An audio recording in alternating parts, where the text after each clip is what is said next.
Stocks and Shares ISA is one of the most powerful investing accounts we have in the UK, but for a long time, very few people were actually using it.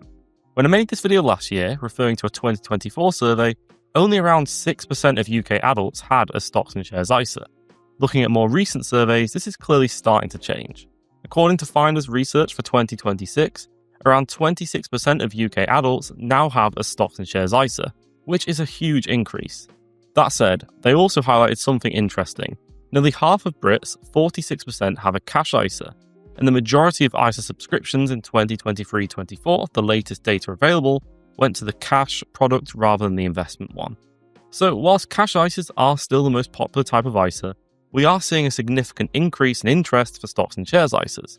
And a big reason for that has to be the proliferation of information. There's so much more personal finance content out there now. More people talking about investing, and modern apps have made it easier than ever before to actually get started. For me, I only came across ISAs by chance. It wasn't something I learned at school or through work. It was just through doing my own research, and that's probably the case for a lot of people. But once you do understand them, you realise just how powerful they are. So in this video, I'm going to break it all down for you. The goal is simple. By the end of this, you should feel more confident understanding ISAs and whether it's something you want to look into further. And if you know someone who's been putting off investing, or just isn't sure where to start, feel free to share this with them as well. Okay, first of all, who can actually open a Stocks and Shares ISA? To open one, you need to be 18 or over, and you also need to be resident in the UK. There are a few exceptions to that as well. For example, you may still be eligible if you're a member of the armed forces, a crown servant, or the spouse or civil partner of one while living abroad. Now, that second part probably won't apply to most people watching, but it's worth being specific for the few people that does apply to. And if you're under 18, there is the option of a junior ISA instead, but that's a topic for another video. So why would you actually want to open a Stocks and Shares ISA? I mentioned in the introduction that it's one of the most powerful investment accounts we have in the UK, but why is that exactly? Well, a lot of people in the UK default to cash ISAs. They absolutely have their place, especially for short-term savings or emergency funds. But more people are now starting to consider Stocks and Shares ISAs, particularly for long-term wealth building. We're seeing that shift in the data as well, more people opening Stocks and Shares ISAs. But still, the majority of ISA money is held in cash. One of the key reasons people look beyond cash is that historically, investing in the stock market has delivered higher returns over the long term. Of course, and I'll keep repeating this, past performance doesn't guarantee future results, but it's an important concept to understand when comparing cash to investing. However, the real power of a Stocks and Shares ISA isn't just about the potential returns from investing, it's the ISA wrapper itself. A Stocks and Shares ISA shields your investments from tax. That means no capital gains tax on any profits, no UK dividend tax, and no UK income tax on interest. So anything that happens inside the ISA grows completely tax-free. You can think of it as a tax wrapper or a shield that protects your investments from HMRC. And over the long term, that can make a really big difference to your overall returns. When you compare this to other countries, it becomes clear just how generous the ISA is. So from a global perspective, the UK ISA system really is incredibly generous. That's why, if you are investing, it's generally one of the first accounts people look to use. Now, it's worth noting that while a Stocks and Shares ISA protects you from most taxes, it doesn't protect you from everything. There are still a few things to be aware of. For example, you may still pay stamp duty when buying certain UK stocks, that's 0.5% on purchase, and investments held in an ISA still form part of your estate for inheritance tax purposes, and foreign taxes, such as withholding tax on overseas dividends, can still apply. Now, that might sound like a lot, but in reality, these are relatively minor compared to the main taxes you're avoiding.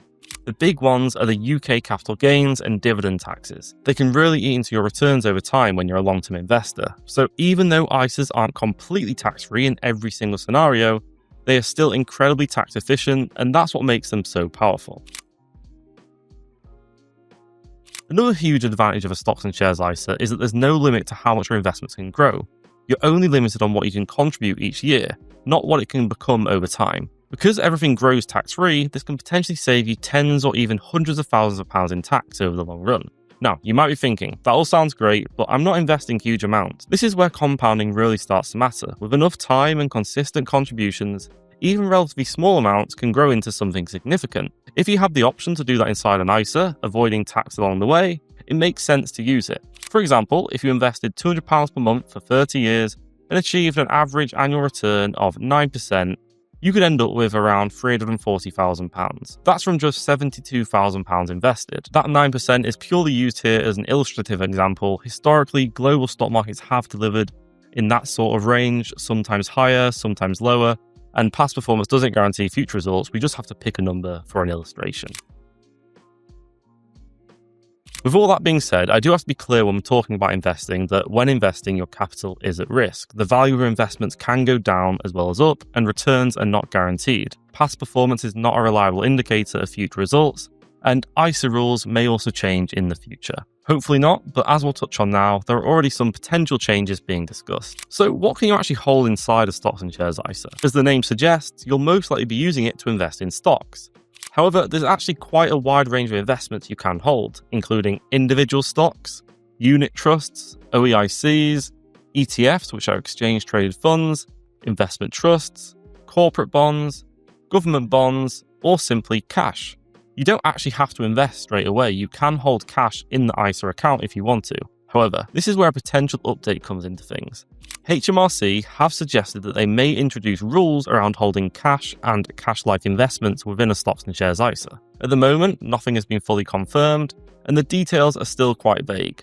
But cash-like could potentially include things like money market funds, short-term bond funds, individual gilts, UK government bonds that are close to maturity.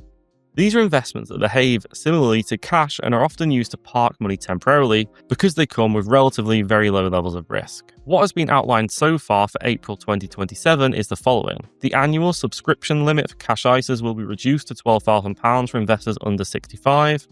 Investors aged 65 and over will retain the full £20,000 limit for cash ISAs. To prevent people working around this change, the government has also proposed no transfers from stocks and shares ISAs or innovative finance ISAs into cash ISAs, new tests to determine whether something is considered cash-like, a potential charge on interest earned on cash held within a stocks and shares ISA.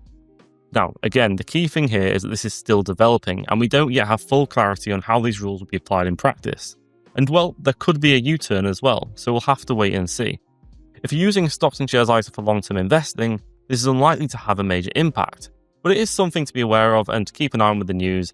As with all these things, we can't really worry too much about them until they actually come into force, or if they actually come into force. Let's go back to all the types of investment you can hold in an ISA though. This isn't a video going into detail on all of these, and whilst the range of eligible investments is broad, not everything can be held within an ISA. For example, cryptocurrencies, and HMRC have indicated that crypto ETNs may only be available through innovative finance ISAs going forwards. Some stocks listed on exchanges not recognised by HMRC are also not eligible to be held within an ISA. A popular example here is Taiwan Semiconductor Manufacturing Company. And finally, certain American depository shares are not eligible for ISAs. In reality, these restrictions are quite niche, and most mainstream investments you'd want to hold will be eligible within a stocks and shares ISA. There are some more rules and a limit you need to be aware of. Before we move on to that though, let's address how you can actually open a stocks and shares ISA. It is worth remembering that an ISA is just a type of account. In order to open a stocks and shares ISA, you need to pick an investment platform that offers that type of account. Think of it like when you want to open a bank account, you have to pick a bank like Barclays, NatWest, Lloyds, etc. The same thing is true for stocks and shares ISAs. In fact, most banks will actually offer a stocks and shares ISA, but they do tend to be more expensive providers. Instead, platforms that specialise in retail investing usually offer the most competitive and cheapest stocks and shares ISAs. There are a number of things to think about when choosing an ISA platform, such as the fees they charge. This includes platform fees, dealing fees, and foreign exchange fees, the range of investments available, whether they offer a DIY service, a managed service, or both, the user experience and how easy the app or website is to use, and customer support and reviews. I also have a comparison sheet that helps you evaluate all of these in one place. I'll leave a link to that in the description. It's really important that you make your own decision and choose the platform that's right for you. One low-cost platform that I do want to mention here though is XTB, who are kindly sponsoring today's video. They currently have an offer that looks particularly competitive during this ISA season.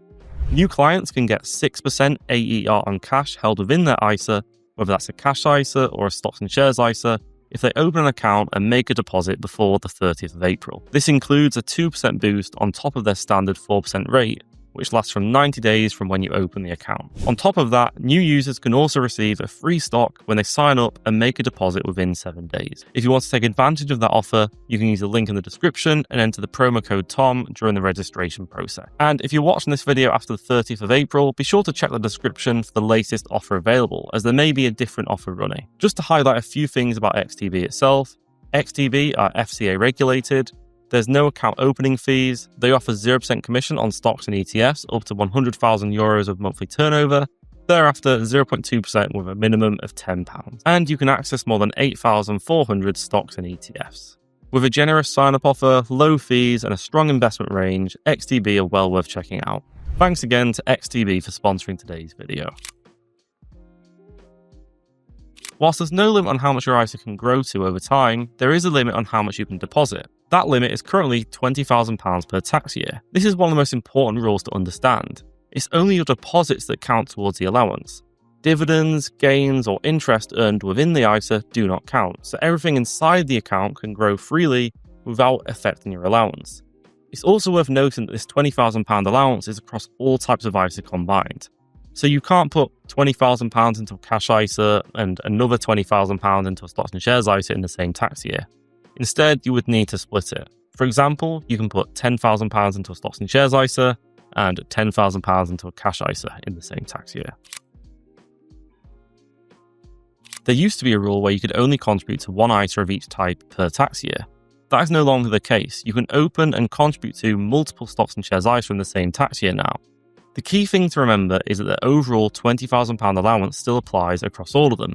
So you can split your contributions across different platforms if you want to try different platforms out. For example, you could put £10,000 into an XTB ISA and £10,000 into a Trading 202 ISA. As long as the total contribution stays within £20,000 for the tax year, you are within the rules. The Lifetime ISA has its own allowance of £4,000 per year, but this is where some people go over the allowance without realising. The Lifetime ISA allowance may only be £4,000, but that £4,000 counts towards your overall 20k allowance. So for example, you could do 16k in a stocks and shares ISA and 4k into a Lifetime ISA. In general, with a 20k allowance, it's super important to remember this. The 20k is a cap, it's not a goal. It's very generous, and for most people, myself included, filling a 20k allowance most years is simply not possible. Do not let this put you off investing. You do not need to be reaching that 20k cap for investing to be worth it. Also, remember, it is your responsibility not to exceed the allowance. Platforms may show you your remaining allowance, but they cannot see your contributions on other platforms, so they calculate your remaining allowance assuming you're only using their platform. You can withdraw money from a stocks and shares ISA whenever you want, and there are no penalties for doing so. However, there is an important rule to be aware of. If you withdraw money, you don't automatically get that allowance back within the same tax year. So, for example, you deposit £5,000, you then withdraw £5,000. You would still only have £15,000 of your ISA allowance remaining that tax year. However, there is a really important exception here. If your provider states that their ISA is flexible, it's a flexible ISA, you can withdraw and redeposit the money within the same tax year without affecting your allowance. Examples of providers offering flexible ISAs include XTB, the sponsor of today's video, but also other platforms like Trading 212, Lightyear, and Invest Engine. Remember, it must be within the same tax year and it must be on the same platform. ISA transfers allow you to move your account from one provider to another. You may be able to transfer the full balance of your ISA, part of your ISA, current year's contributions, previous year contributions. Importantly, transfers do not use your ISA allowance, so you do not need to worry about it counting towards your £20,000 limit. It's really important that you go through the official ISA transfer process when looking to switch platforms, rather than withdrawing and then redepositing on the new platform. If you withdrew the money yourself and then try to deposit into another platform, you could lose your ISA status on that money and then accidentally exceed your allowance. Some providers allow what's called an in specie transfer, where investments are moved across without being sold. Others may require you to sell your investment into cash first and then transfer the cash across before reinvesting it onto the new platform. So it's always worth checking how your provider handles transfers before starting the process. So there we have it. You're now a stocks and shares ISA expert. This video is timestamped because I do realize there's a lot I've gone through there. You'll easily be able to refer back to certain points if you need a refresher. I hope that was helpful and you're considering taking advantage of this account if you've not already.